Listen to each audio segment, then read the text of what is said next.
ডালে চুমু খাচ্ছি, কিন্তু প্রণাম করতে শেখাচ্ছি। এমন একটা কিছু খিচুড়ি জাতি আমাদের ভেতরে যে না যজৌ না তস্থৌ, জগতে চলে যাচ্ছি আমরা নিজেরাই বুঝতে পারছি না, অজান্তে কোথায় যেন তলিয়ে যাচ্ছে। আমাদের বাড়িতে একটা সাধারণ কালচার আছে, আমাদের সনাতন সমাজের একটা সাধারণ নিয়ম আছে তর্পণ করা।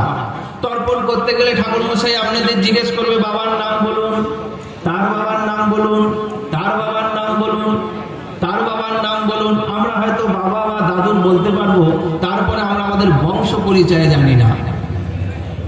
আমরা সনাতন ধর্মের মানুষ, কিন্তু আমাদের নিজেদের গোত্র কি এখনকার দিনের জেনারেশনের ছেলেরা জানতে পারছে না।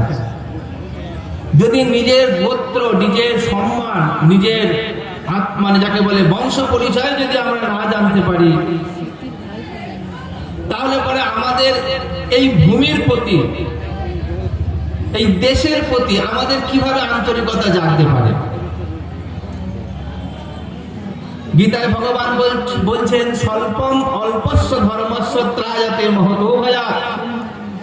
আমরা বাবা মাদের প্রণাম করতে শেখাচ্ছি না, ছোট বয়সে চুমু খাচ্ছি, কিন্তু প্রণাম করতে শেখাচ্ছি। মাতৃদেব ভব, পিতৃদেব ভব, আচার্য দেব ভব, যেখানে যেখানে এগুলোকে আমরা বাড়িতে বন্ধ করে দিয়েছি, সেই মায়েরা বৃদ্ধাশ্রম যাওয়া শুরু করেছেন, বাবারা ভিক্ষা করতে শুরু করেছেন, আচার্যদের স্কুল কলেজে কলার টেনে নামিয়ে তাদের মারধর শুরু করেছেন, কারণ তারা আচার্য দেব ভব এইটা আমরা শেখাইনি। এটা আমাদের সনাতন ধর্মের শিক্ষা।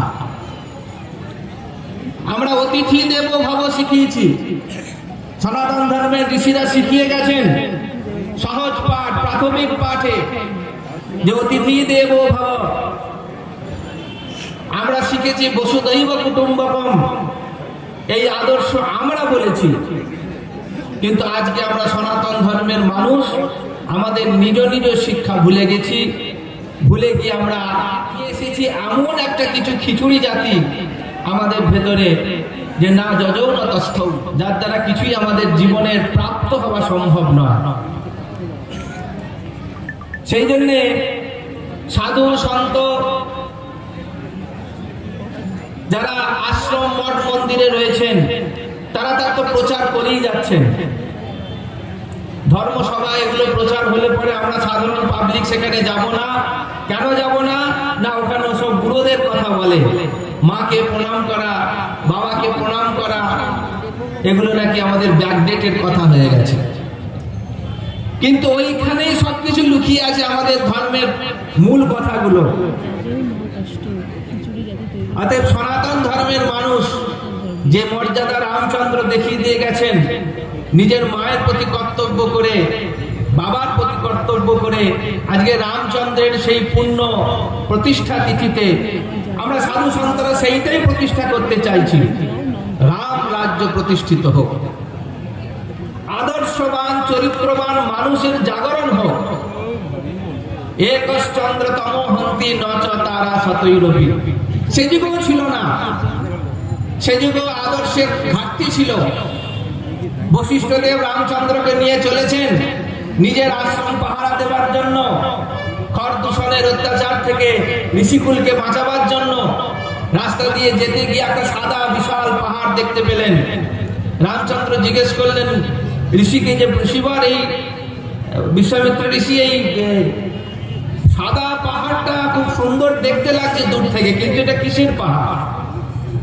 অন্যান্য পাহাড়ের সঙ্গে তো কোনো মিল নেই। বিশ্বামিত্র ঋষি বলছেন যে এটা একটা হাড়ের পাহাড়, মানুষের হাড় দিয়ে দিয়ে জমতে জমতে পাহাড় হয়েছে। জঙ্গলে যে সমস্ত ঋষি মুনি তপস্বী যারা দেশকে, সমাজকে, সভ্যতাকে এগিয়ে নিয়ে যাওয়ার জন্য তারা তপস্যা করছে, তাদেরকে এরা বেছে বেছে খেয়ে আর এখানে তাদের হাড় ফেলে দিয়েছে। বহুদিন ধরে জমতে জমতে এটা একটা পাহাড়ের রূপ ধারণ করেছে।